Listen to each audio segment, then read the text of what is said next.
Les commerçants des ex-zones centre, nord et ouest sont désormais obligés de payer des taxes douanières conformément aux dispositions légales du gouvernement ivoirien. Au cours d'une réunion à Korogo, autorités préfectorales, commerçants et douaniers ont convenu du dédouanement des marchandises à Ouangolo. Le point avec Brahima Doumbia.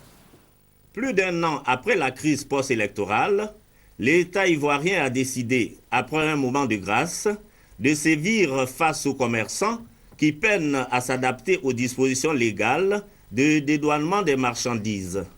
Conséquence, plus de 116 camions sont bloqués depuis 2 semaines aux villes frontalières de la Côte d'Ivoire avec le Mali et le Burkina Faso, Ouangolo, Pogo et l'Aliraba. Il s'agit donc de marchandises qui ont été acheminées dans des ports voisins, qui ne sont donc pas venus par les ports ivoiriens.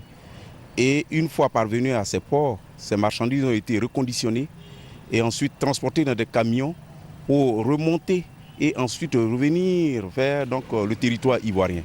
Les commerçants reconnaissent le bien fondé des décisions du gouvernement. On a dit que comme on a que les produits qui sont hors CEDEAO ne doivent pas rentrer sur le territoire ivoirien. Mais nous, on n'a pas été informés à temps.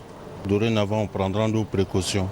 La douane lance un appel aux opérateurs économiques des ex-zones CNO. Le pays revient de très loin. Nous avons connu 10 ans de crise et nous sommes revenus à la normalité des choses. Les mêmes lois qui s'appliquent au sud s'appliquent au reste du territoire.